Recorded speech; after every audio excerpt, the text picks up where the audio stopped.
اعوذ باللہ من الشیطان الرجیم بسم اللہ الرحمن الرحیم وقال الذی، اور کہا اس شخص نے جس نے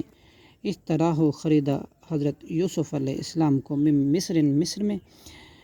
لامرأتہ اپنی بیوی سے، اکرمی تو اچھا کر مثواہ اس کا ٹھکانہ، عسیٰ امید ہے، ان ینفعنا کہ وہ نفع دے ہمیں، او نتخذہ یا یہ کہ ہم بنا لیں، ولدن بیٹا، وکذالک اور اسی طرح، مکننا ہم نے قوت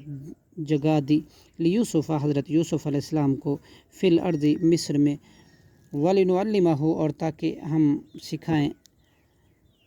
اسے، من تعویلہ تعبیر کرنا، احادیثی باتوں کی، خوابوں کی، واللہ غالب اور اللہ غالب ہے، علی امرہ اپنے ہر کام پر، ولیکن اور لیکن، اکثر الناس اکثر لوگ، لا یعلمون نہیں جانتے، ولما اور جب بالغا حضرت یوسف علیہ السلام پہنچا، اشدہ اپنی جوانی کی پختگی کو، آتینہ تو ہم نے حضرت یوسف علیہ السلام کو دیا، حکمم و علما حکم اور علم، وکذالک اور اسی طرح، نجزی المحسنین ہم جزا دیتے ہیں نیکی کرنے والوں کو، وراودتہ اور پھسلایا اس کو، التی اس عورت نے کہ، ہوا فی بیتہا وہ یوسف علیہ السلام اور اس کے گھر میں، ان نفسہ اس کے نفس سے، وغلقت الابواب اور اس عورت نے بند کر دیے سب دروازے، وقالت اور کہا، حیت لک تو آ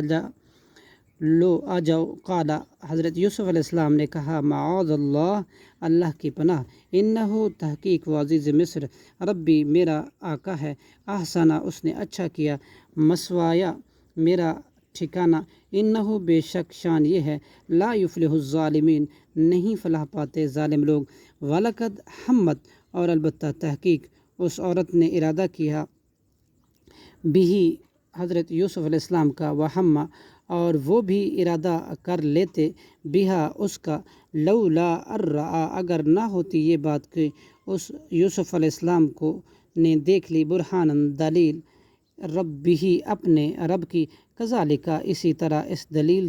دکھائی سے، لنصرف تاکہ ہم پھیر دیں، عنہ اس سے، سوء برائی، والفحشاء اور بے حیائی، انہ بے شک حضرت یوسف علیہ السلام، من عبادنا المخلصین ہمارے خالص کیے ہوئے بندوں میں سے تھا، صدق اللہ العظیم۔